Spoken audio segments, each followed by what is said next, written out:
NIC land. I hope this finds you happy, healthy, and hanging in there.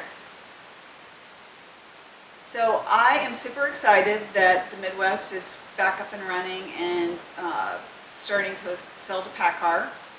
It's been a little bit slow, as everyone is aware. PACCAR's come back at about 50% and been delayed in getting ChenMex and St. T back in the mix.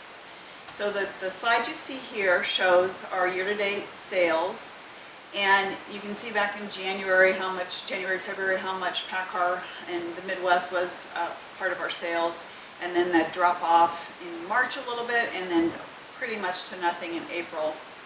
So May, as I said, has been a slow return, but we're starting to see the red go back up. That's May showing as a forecasted what I expect to finish this month in.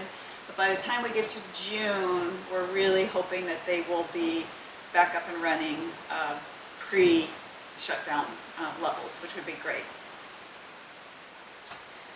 So other new information, in Washington State, we're preparing to enter phase 2 of the return to work, and there's extra requirements on manufacturers. Even though we've been working throughout the outbreak, there will be a requirement for daily temperature taking, which we're going to ask employees to do on their own every day at home. If you don't have a thermometer, one will be provided to you by the company.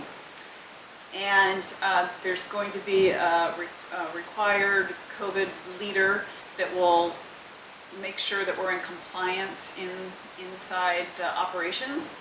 And there's also going to be more strict requirements around the uses of masks. So those changes will be rolled out over the next few weeks and explained to you as they happen. I also wanted to mention that there has been a large amount of employment security fraud. So that's your unemployment benefits. This has hit Washington State the hardest of all the states at this point, but it's also happened back east in Rhode Island and some other states, and I think in Oklahoma too, and it's possible that it could happen in any state.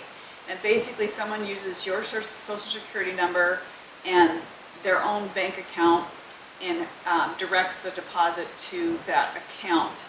And I had this happen to me. I got a letter from Employment Security about my claim that was made back in March, and I have not filed for unemployment. So I went on to our website and filed a fraudulent claim, and we are seeing about 10 employees a day come forward noting that they have fraud against their claims. So the state of Tennessee uses a LexisNexis system that should prevent that from happening, but I believe that Ohio and Texas, from what I could research on it, would be likely to have it happen too. And one reason Washington was targeted is they happen to have one of the highest employment security benefits in the country. So it makes it a little bit more worth their while to go after it. And it was actually outside banks that saw these deposits coming in out of state and flagged them, and that got the awareness up. There's just the employment securities in the states are overwhelmed with the number of claims, and there's not the scrutiny that there should be. And so it's a ripe time for this type of thing, which is super annoying.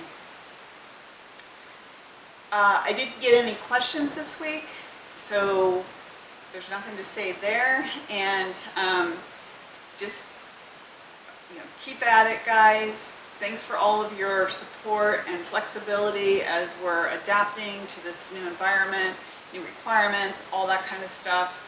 You guys are an amazing team, and we will talk to you next week. Bye-bye.